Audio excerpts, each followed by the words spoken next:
Hello, welcome to the Craft Beer Professional Panel Fest session about accessibility in breweries. My name is Megan Connolly Haupt. I work with the New York State Brewers Association, and I'm joined on this panel discussion by Dustin Houck, architect, Kelly Weiss of Perkiomen Valley Brewery, and Tim McLaughlin with GoTab, among other things. So I'm just going to start with a brief intro of the topic. Then all four of us will introduce our interest and background in this topic of accessibility in the tap room. And then we'd really like to have an open discussion, conversation with you all. Please don't hesitate to provide feedback, comment, questions. We're all here to learn together, because the idea of accessibility in a tap room is a huge one and doesn't have a definitive deadline, right? There's no getting to the end and saying, yep, we're 100% accessible. It's one of those things that's just gonna constantly be evolving, much like this conversation. So this conversation came about with Andrew and I at CBC, this past one in March, listening to Bart Watson's keynote address, where he spoke about the need for craft breweries to be more creative, to be more open to going out and finding new customers. And I sat in the audience thinking about my own experience at breweries here in upstate New York, about how few really have a plan or a strategy for inviting and accepting various communities. And we hear a lot about inclusivity in this day and age, but not a lot about accessibility. So after we introduce ourselves, we'll talk about what accessibility means, and then we'll move into specific strategies. And the goal is really for you to walk away from this session, whether you're watching it live or recorded, and feel like you have some ideas that are inexpensive, easy to implement, that can take your tap room to the next level. And I should mention, this isn't just for your customers, right? This is for your staff too. We all know staffing is a real challenge across the board in business these days, even for breweries, which is kind of crazy. But if you can make little changes that allow you to be a good workplace for people with just physical disabilities, then you brought in your pool of applicants too.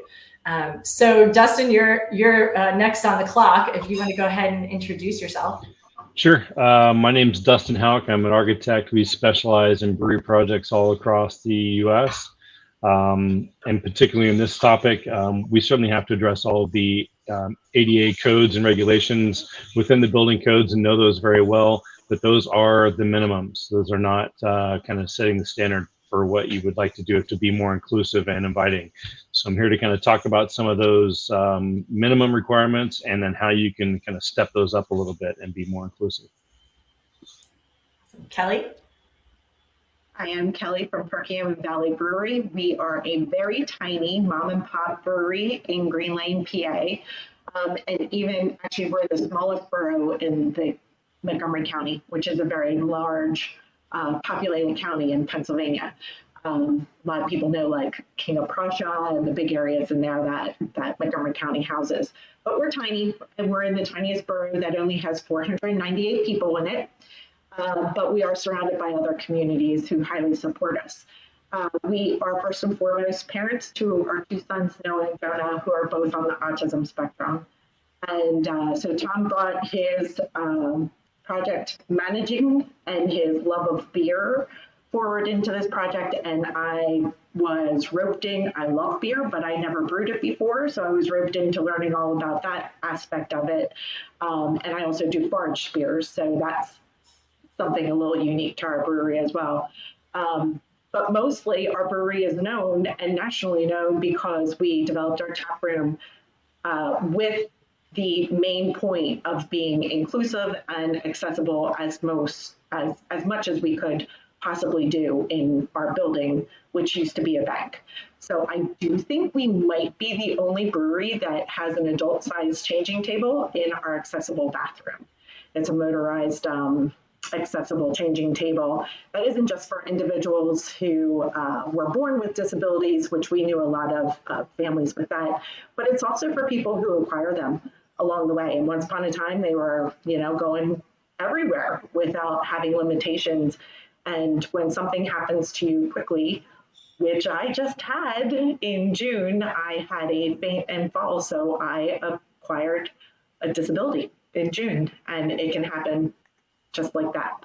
So now not only is our brewery for other people, but now it's also for me. And I'm proof to the pudding and got to experience it firsthand, what some of our features have done and how they have helped me. Awesome. Thanks, Kelly. And Sure. Tim. Yeah, thanks for having me, Megan. I'm Tim McLaughlin, co-founder of GoTab. But prior to that, I actually co-founded 2 breweries with my wife and some business partners, and was involved in the construction of those and designing the guest experience.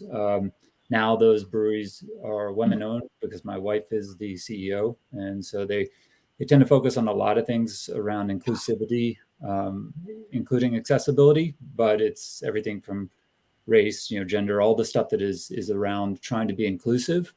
And it also permeates into accessibility.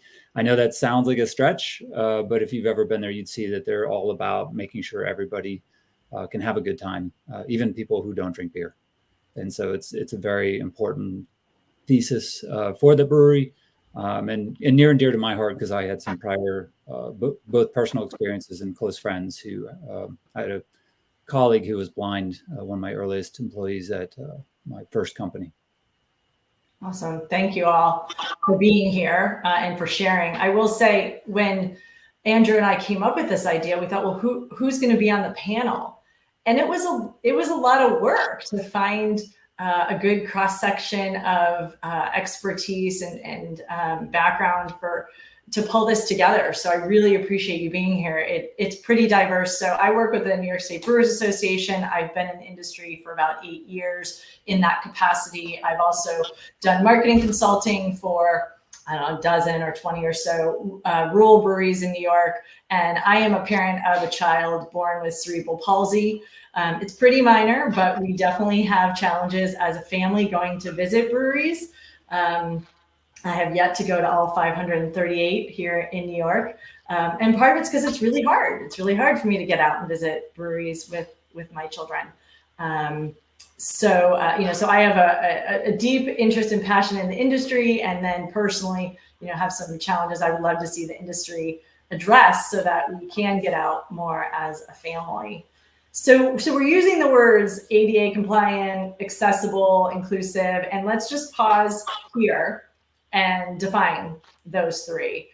We've talked about them as a panel, but make sure everyone who's watching or listening is really clear on that. You started, Dustin, talking about ADA compliant when you introduced yourself. Do you want to define that?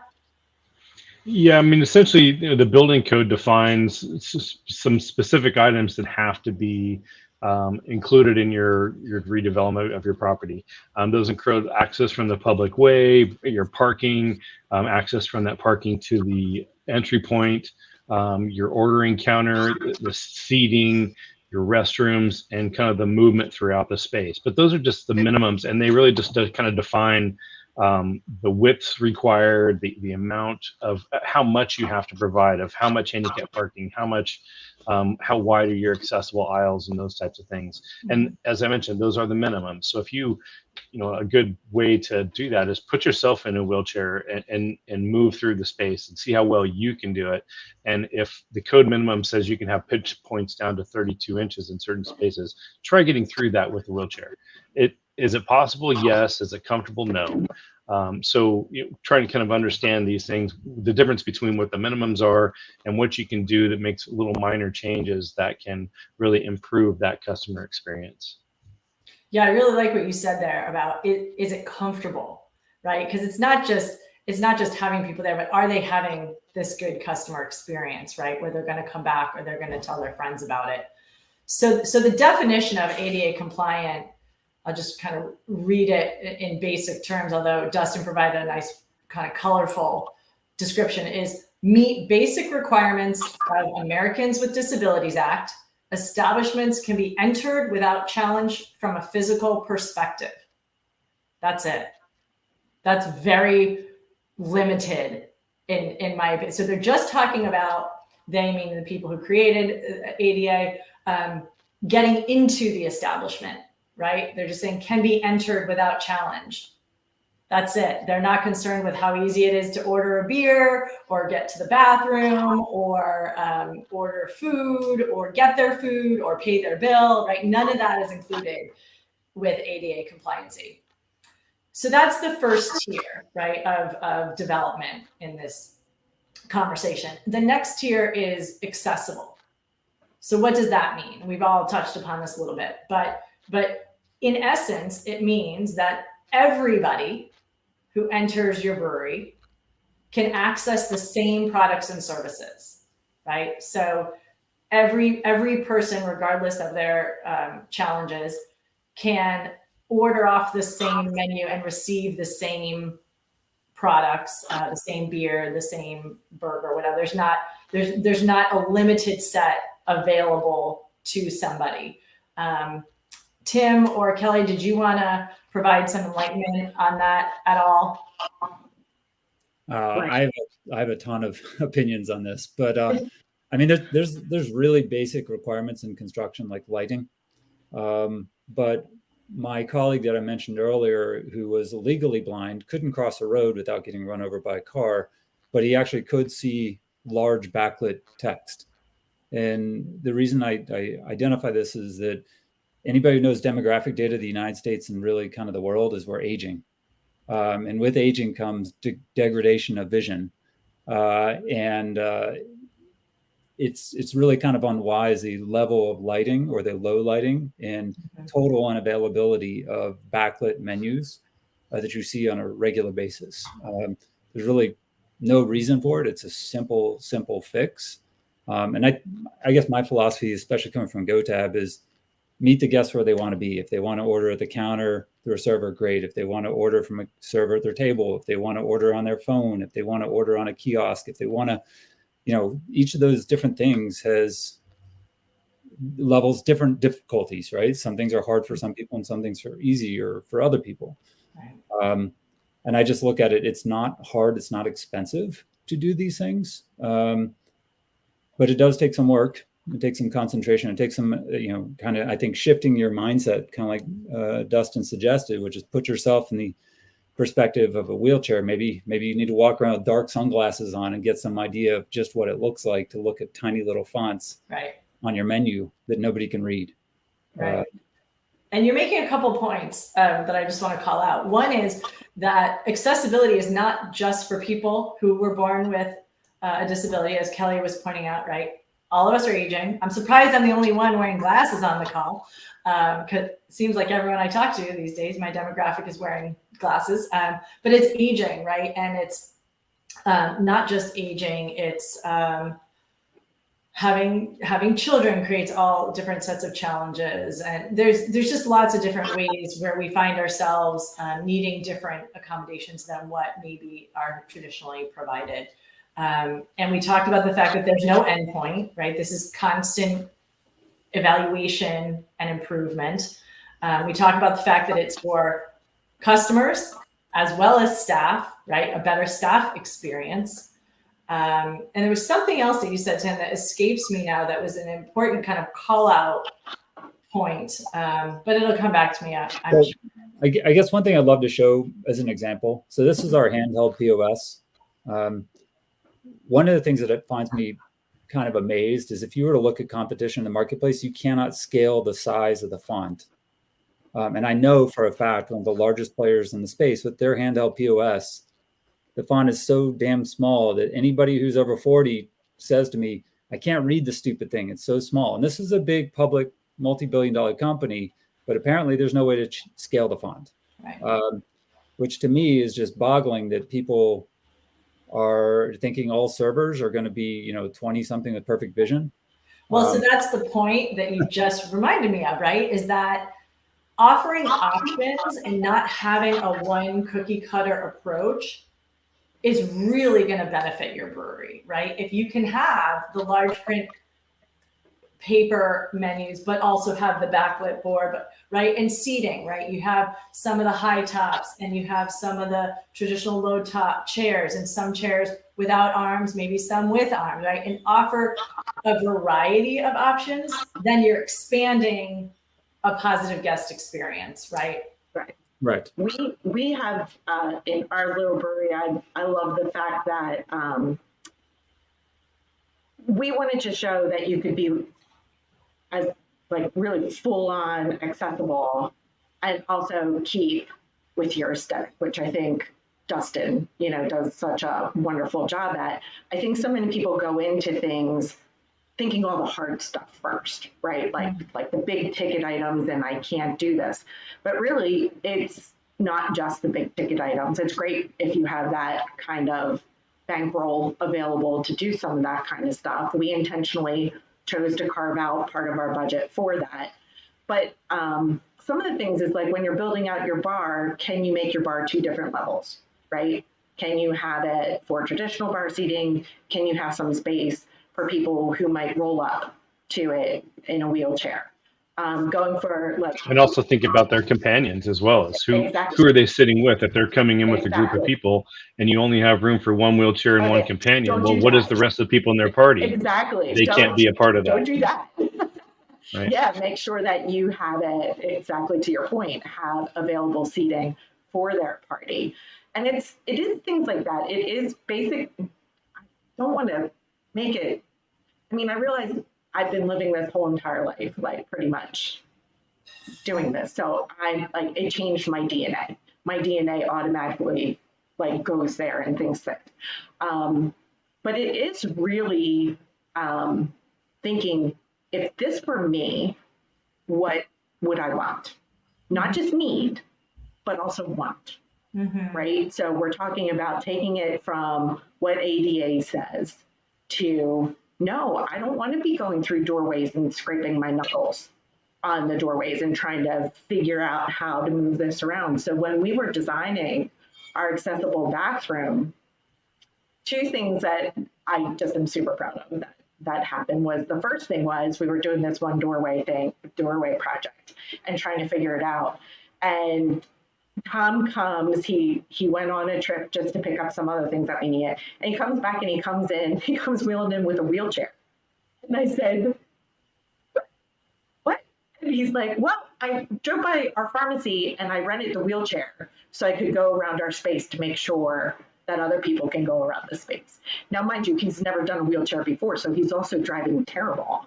So that actually was beneficial in our thing, because we realized, well, if if you have somebody else who's wheeling you around and not used to it, some spaces were still too tight. So we even widened our doors more because we were in the construction thing. But there's also things that you can do even when you're already fully built out. Like our menus are we use dyslexic friendly font. And we will have routinely people ask us, why can I read your menus when I can't read menus other places? And I will tell them it's dyslexic friendly. And they're like, so if anybody knows anything about disabilities and reading disabilities, specific reading disabilities is one of the biggest neurodivergences that we have in the world, right? So you have a lot of people that have that reading need. And we do a pretty terrible job in our industry of addressing that. Like we have really cool looking things, but it's busy fonts. And we do too sometimes with some of our stuff. We're not always using the dyslexic friendly, but there's times where I back it off and go, okay, remember what your core values are. You want people to be able to access this. Yeah. And so we do that. And then going to your point of beer tenders, bringing our beer tenders in, we tried to simplify things. We only had 8 taps here, but right out the gate, we numbered our taps. And we still give our beers the names, fun names like other people have, but it's so much easier to say, hey, I want a number 4, and they'll go like this for tall or like this for short. And so we only have 2 types of glassware here, and that's intentional. So we try to do all those different kinds of things that just make it easy for everybody, and it makes the space more enjoyable. Yeah, that's a great thing for somebody that may be speech impaired or, or even in a noisy environment. I mean, some of these things aren't only for accessibility things; they work across the board. I mean, being able to order when you're standing behind someone, "Hey, I want the number 4 beer." It's very clear, whether you're fully able to communicate or if you have a disability for that, being able to do those things, it makes things faster and easier on the service side too, because there's no question, like, or if it's noisy, I couldn't quite hear you. What beer did you say? Well, if I can just differentiate between the number 4 and number 5 a lot easier than I can between the 3 different IPAs that are on the board. Yep. and so you can doing flights and writing the names of the flights, we just write the numbers and people can cross-reference to it to the menus. And Right. everybody's like, customers are like, this is so much easier. Yeah. You reminded me of something that when we opened our brewery, we got a bad review because someone couldn't order at the bar because it was too chaotic and too crazy. And just getting really practical to spread this out. Obviously, being in a wheelchair makes it really hard to get to the bar to order a beer. You're visually not, in line with the other faces. So even if someone's trying to be attentive, if they got a flood of faces in front of them. But also, I did this interview with Forbes, which is, I think, how Megan caught this. And the interviewer is, he actually has a speech impediment. He has a couple of impediments. And he was saying that he likes QRs because he doesn't have to fight his way to the bar. And it's funny that everybody says, oh, they want that experience. Oh, they want to come talk to me at the bar. And there's a lot of people. Everyone.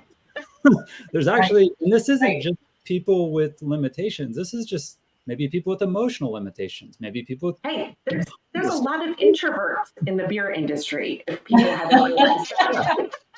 And I guess I think all the way back to the person who gave us a bad review, and I looked them up, and I was like, oh my gosh, they're short.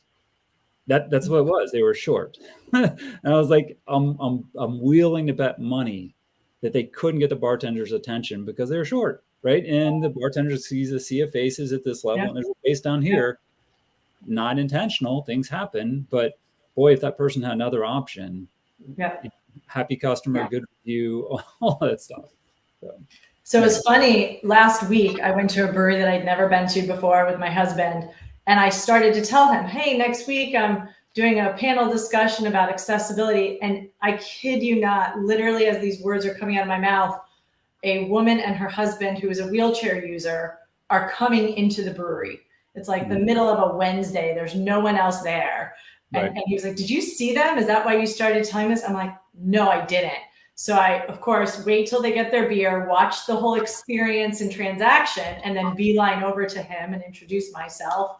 I said, look, I don't want to put you on the spot, but talk to me about your experience. Turns out he's a huge craft beer fan, had a stroke a year and a half ago, went from being completely able-bodied, no issues whatsoever, to not being able to communicate verbally, not being able to walk, still love craft beer though, and wants to get out. So, so we talked about his experience, and in ordering, I could tell that he had to rely on the woman he was with because the bar was high and he couldn't see the whole board. He had been there before, so that was helpful for him, but couldn't see the whole board, couldn't kind of talk eye level to the staff.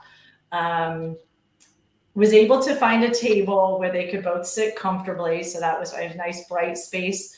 And overall, he knows which breweries to go to and which ones not to go to. And was pretty, I'll say pretty laid back, and didn't express a lot of needs. But maybe it's because he had the experience of going to those breweries when he didn't have the challenges, right? And he kind of knew. And I think he also looks at his situation as being temporary. So he doesn't feel that he's really empowered to request or suggest changes because he doesn't feel like that's going to be a permanent state of being for him.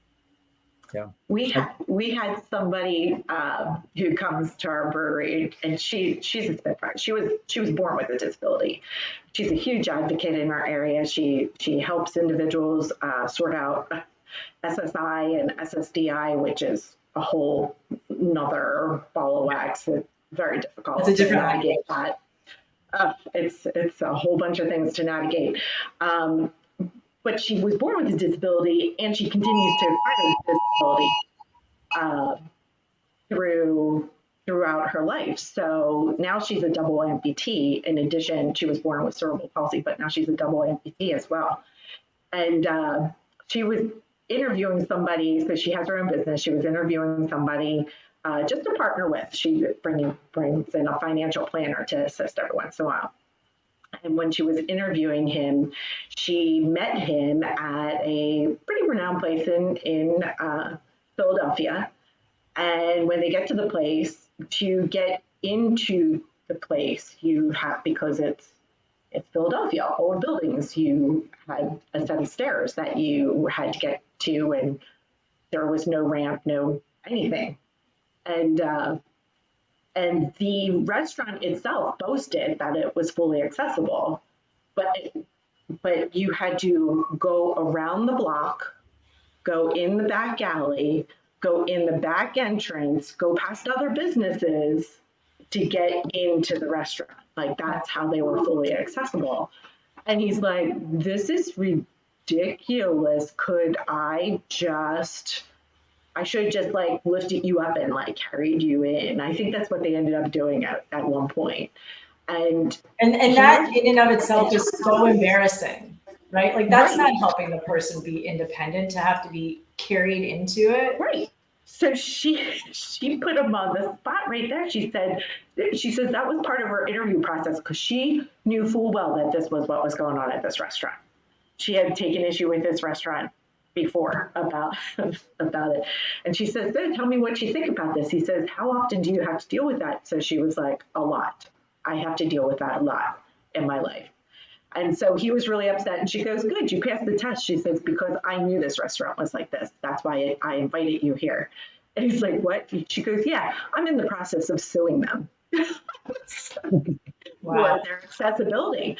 And she says, I'm not asking for them to restructure their whole thing. She says, but if they want to advertise that they're fully accessible, they better be fully accessible. Right.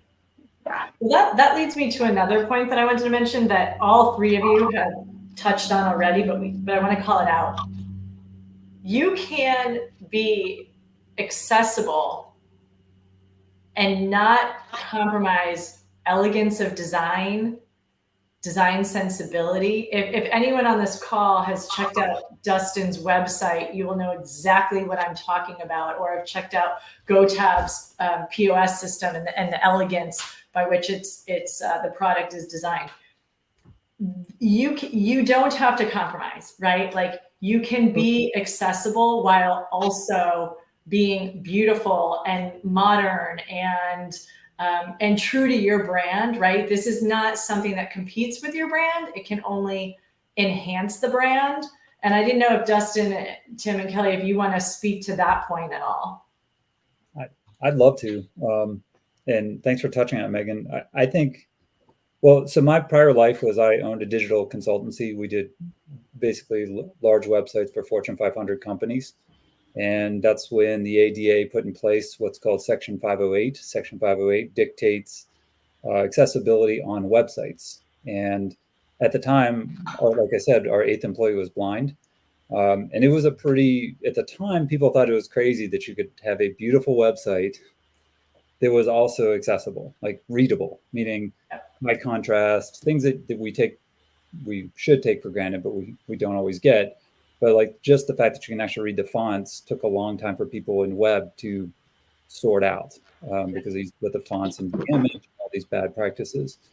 So I would say there's in web, now we've been doing this for 20 years. We have sorted out ways to make things elegant and beautiful for those who can appreciate the ornate details.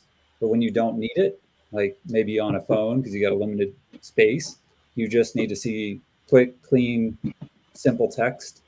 I think it's very doable. It takes a little more work and a little more thought than just slamming out something and say it's compliant with the letter of the law, which I'm sure Dustin will speak about. Because you can stay compliant with the letter of the law. I think to Kelly's point about getting into that restaurant, but there are more elegant ways to do things if you spend the time, and they benefit everybody. Then you get shades of accessibility rather than on or off, and off is pretty much a bad experience. Well, that's another point, and then I want to hear from Dustin on this. That's another point to call out here is making steps to be more accessible doesn't just benefit the 10% of your community that might need those accessible adaptations. It benefits the entire community. Everybody benefits. It benefits 100% of your customer base, not just the segment of people that you are intending to serve, maybe. So getting back to the point of design, Dustin, do you want to speak to that? Yeah, sure. I mean, it doesn't really change the design and the feel of the space if, for example, your fonts are large enough on your menu boards. As a rule of thumb, fonts should be 1 inch tall for every 10 feet of distance they're being read from. So, just incorporating that into the design, allocating enough space for that based upon however many taps you're going to have, that doesn't really change the feel of the place. I think it actually makes it more comfortable because you can read those things from a better distance. People don't have to crowd as much. Something as simple as the ADA seating at the bar, you're required to have a 60-inch wide space at 34-inch high for any eating and drinking service. Well, that's only accommodation for the wheelchair and his companion. Making that a little bit wider isn't going to change the overall look and feel of the space, but it is going to be more accommodating if there are 2 wheelchairs at the same time, or if that person comes in with a couple of people. And in fact, I've sat at some bars that are low bars where the service side of it is actually recessed, so that you're sitting at a low chair at a lower bar, but the service side of it is at face level. And so that is kind of a different, unique experience. Then that could be incorporated into something to just create something that maybe is a little bit different, but doesn't compromise on the design of the space.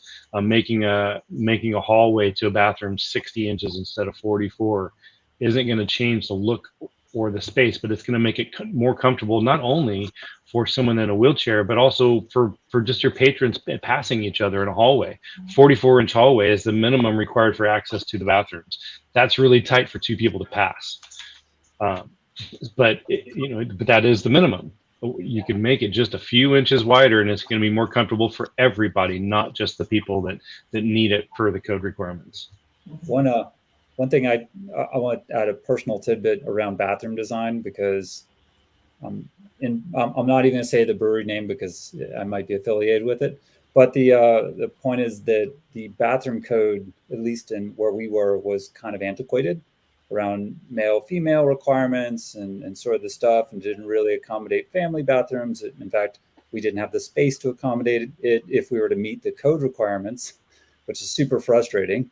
And then so we ended up having to do some shenanigans to work around it, so that maybe we did some tweaks to the design that actually made it more accessible than the code allowed for.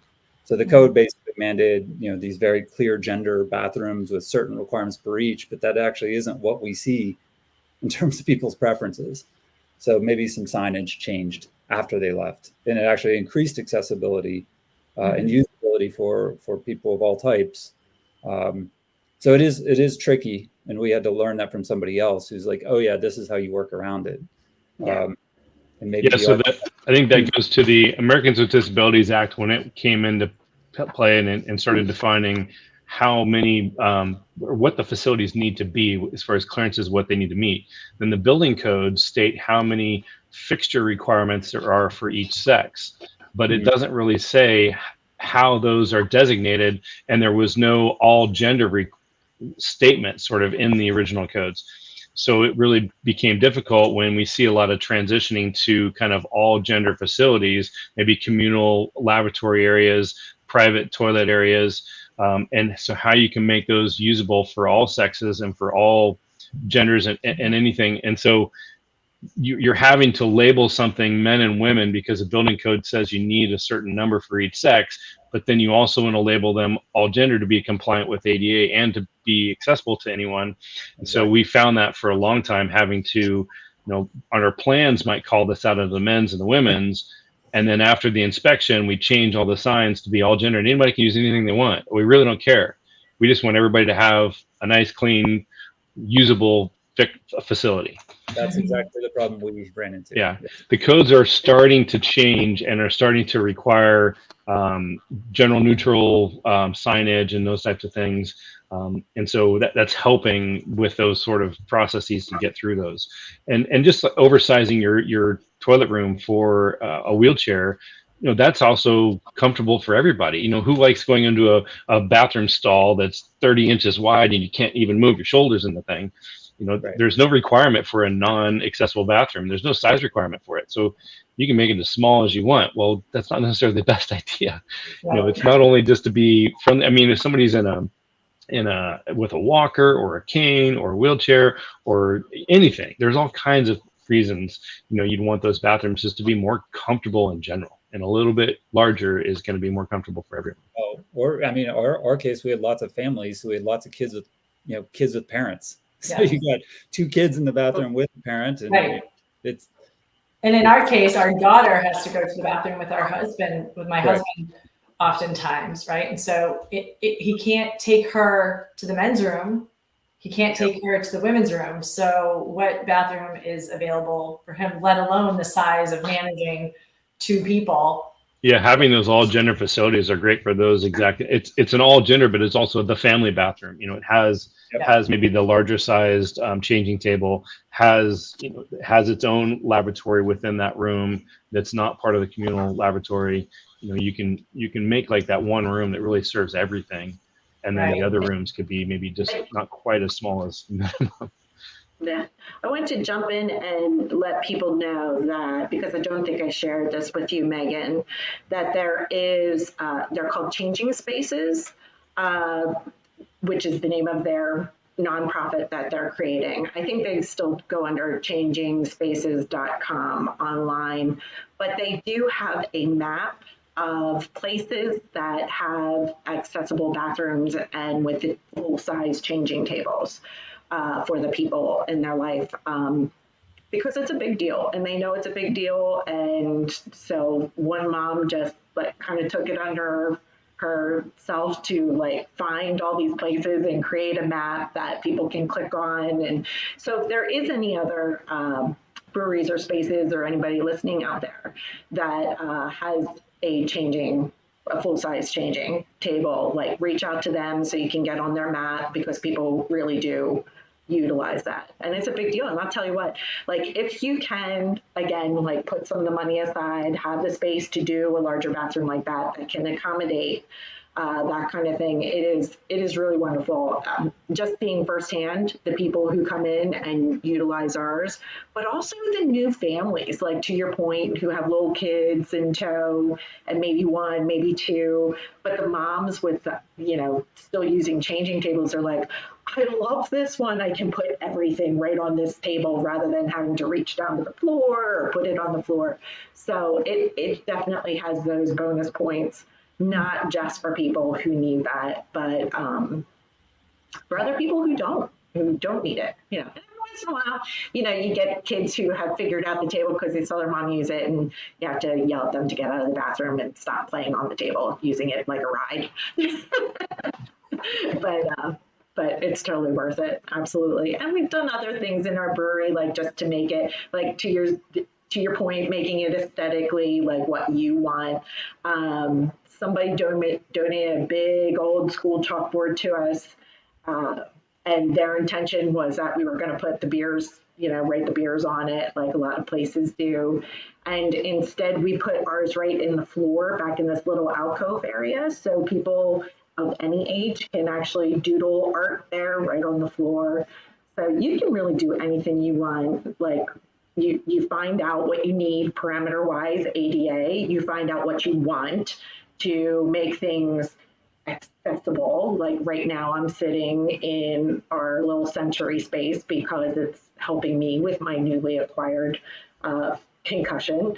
But like our sensory space out in our tap room, it's tile floor, but in our sensory space, we put cork underneath vinyl flooring to bring the sound down a little bit and it helps stop having the sound bounce around so much. We have a fish tank that's nice and calming. The colors are nice and calming. We often have people come in and say, this is like unlike any other brewery I ever walked into because we don't have the dark colors. We don't have the industrial look to it. And it's also because we're bright. We switched out all our lighting from fluorescence to LED daylight lighting. So, and for some people that will be problematic with their disability and their neurodivergence, but often they will either wear, and we have sunglasses here because I had a friend who also got a concussion, separate things, two separate incidences, but we had sunglasses here that she could put sunglasses on, and that helped her in this environment. And some people wear hats in all different kinds of inside environments just to shield their eyes from the different kind of lighting. So there's all different kinds of options. Google is your friend. You can just like Google and look things up. When we were doing our bathroom, I did want to say this one thing. Besides Tom bringing in the wheelchair, the other thing we did was we took the blueprint, and I belong to a couple different groups of families who have adults with disabilities, and bathrooms are a big deal in our world. Like for me, it's a huge deal. My son is 32, sorry, he just turned 32, and my other son is 27. And I still white knuckle it. Like if we go to a concert or something, it's like the bathroom is a real pinch point for us and a very stressful pinch point for us always.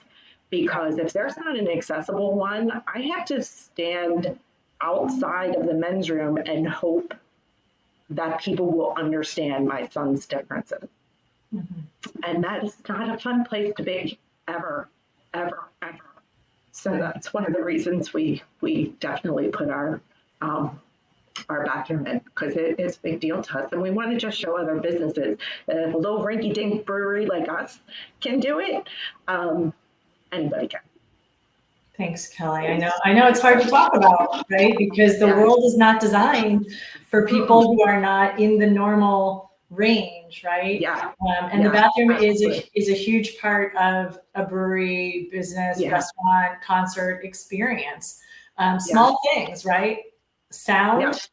I personally am very sensitive to sound in the environment and the lighting. I am typical, but I'm very sensitive to sound and lighting personally. And the blow dryers in bathrooms, the hand dryers, are definitely loud to me. And I don't like going into bathrooms. And my daughter with CP will flat out refuse. Not to mention most are not sanitary either. They're not, right? And there is research to suggest that they're actually bad for your hearing, right? So, that's a super small thing.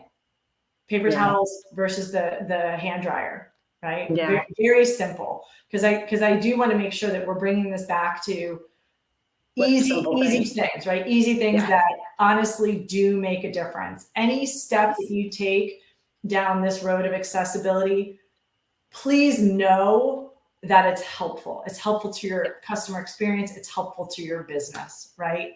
And we didn't yet talk about inclusivity. We kind of didn't get to the definition of that. So I do just want to cover that. For a moment, did you see we have a question that came in? I want to make sure. Okay, I just want to make sure that you get to it then. Oh yeah, we will for sure. I just wanted to cover off the definition and then we'll talk about it. And I really appreciate the questions coming through because none of us are perfect, right? We're all learning. I only learned about this topic 9 years ago when my daughter was born. Prior to that, I had no knowledge, interest, awareness, what have you, about people with disabilities. And I'm embarrassed to say that, but that's the reality. Unless you have a reason to be on this call or to be thinking about it, then you're probably not. So inclusivity is kind of the highest tier, right, of development. And I'll read the definition for that.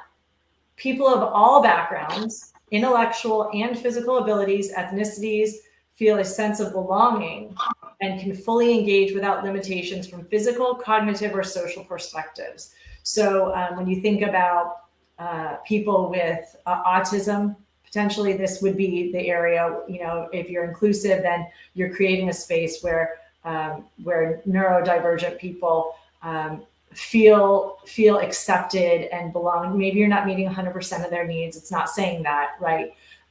But you're making accommodations for the majority of people to try to be as comfortable. And that word belonging, I think, is super critical, right?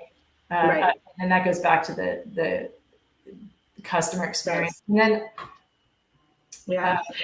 And we can pull in this question as we talk about this, because I think the question is a really good one. So the question is, you have somebody who comes to your space, and you know that the person has a like they're neurodiverse, or they sustained an injury, or they have a disability, but other people who aren't experienced with that may not know. They may see it differently from the view from their shoes, right?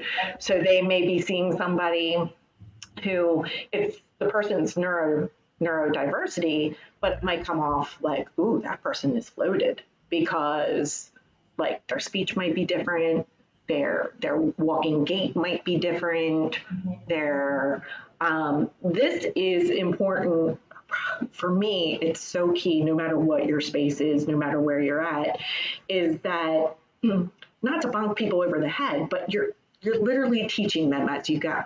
And you can just subtly go in there and say, oh yeah, there's all kinds of different people's wiring, different neurodiversities, and you could come up with something that you might know about, like, and chain it to something you know about, like, oh, my cousin had a stroke, and for a period of time, her speech was really slurred during that time, and her gait was really off during that time. And sometimes that's what you're seeing. You're not seeing somebody who's been overserved. And it's really, you know, just delicately like floating that out there into that atmosphere with customers. I had somebody at our bar, like he's sitting up at the bar with a bunch of guys, and they're talking, and the one guy said to me, hey, you're the one who has your son's on the spectrum. And I said, yeah. And he goes, oh, I have a question. And he started talking to me about things about his daughter being on the spectrum. And we were tinkering some things out. And his one friend turned around and said, what are you talking about? And he says, well, I'm talking about my daughter. I'm talking about her autism. And he's like, your daughter doesn't have autism.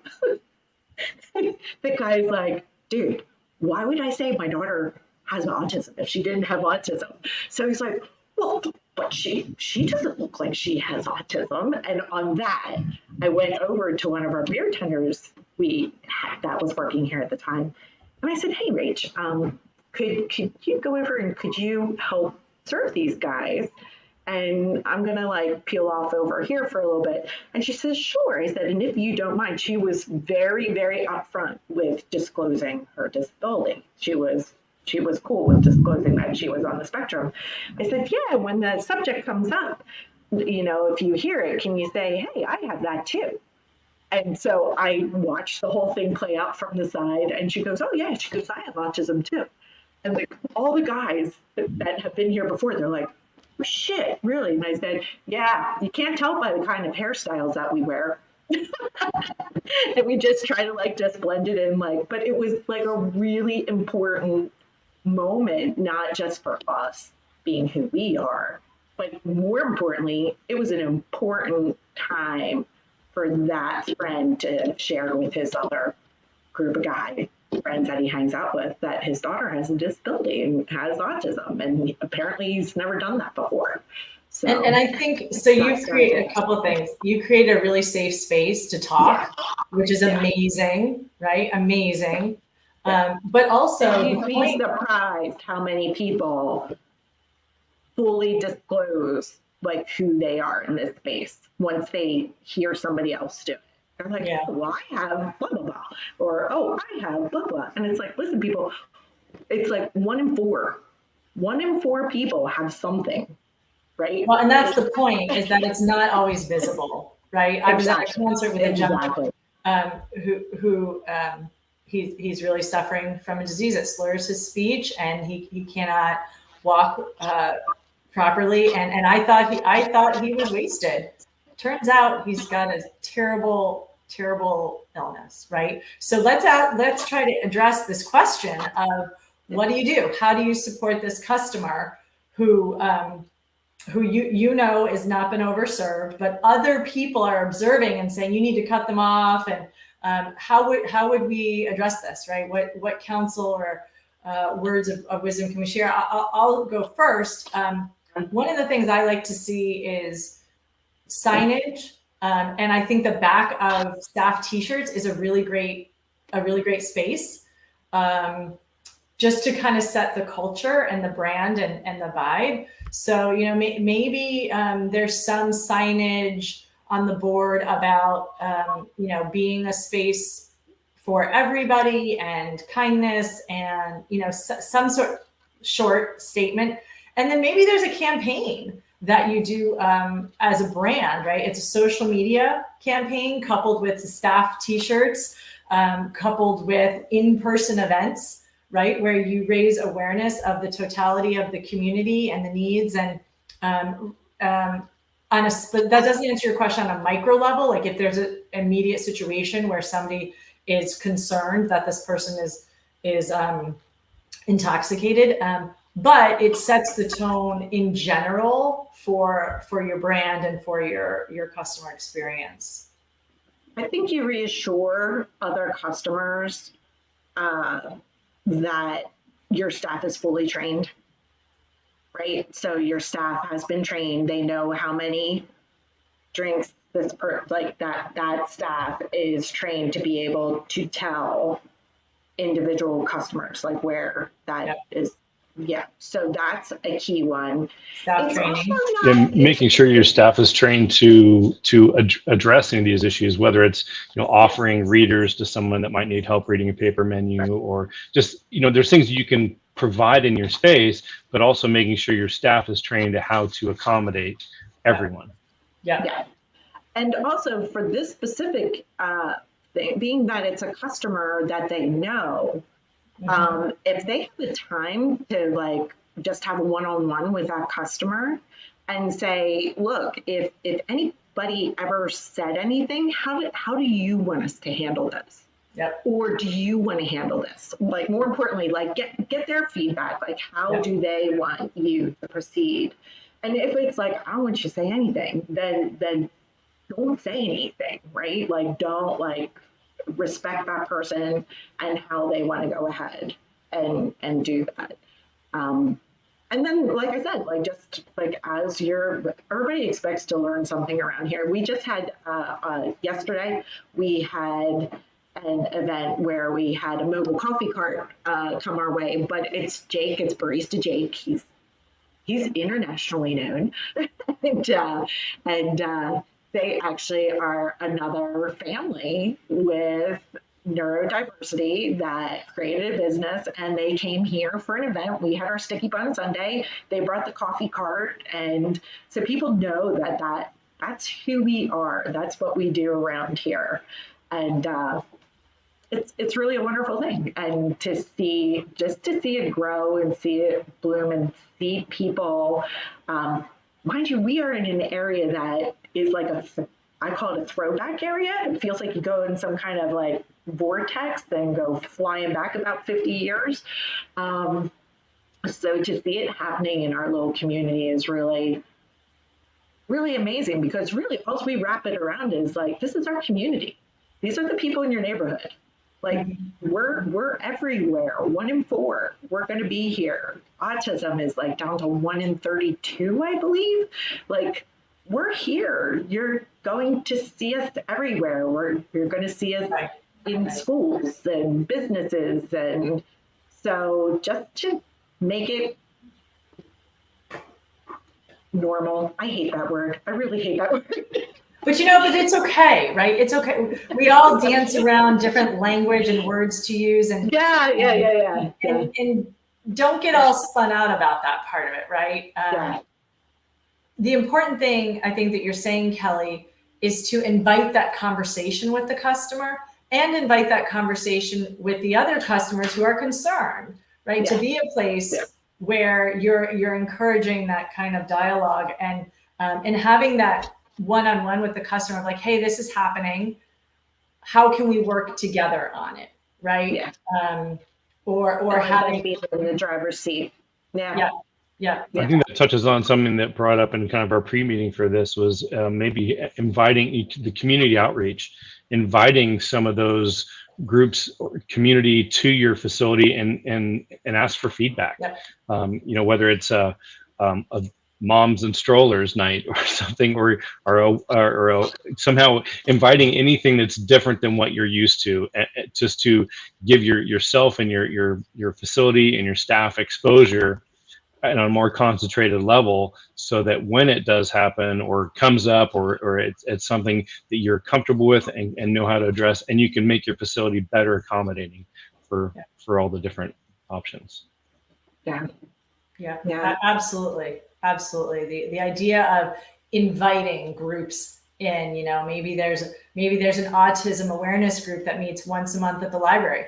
Hey, why don't you meet at our brewery instead of the library, right? Free space or something like that, right? That's good for business on multiple levels, getting people in the door, but moreover about showing that, like, look, we're not perfect. We don't know every detail about autism, but we're interested in learning and come educate us, right? That's just an example, right? There's plenty of other groups and nonprofits to try to partner with.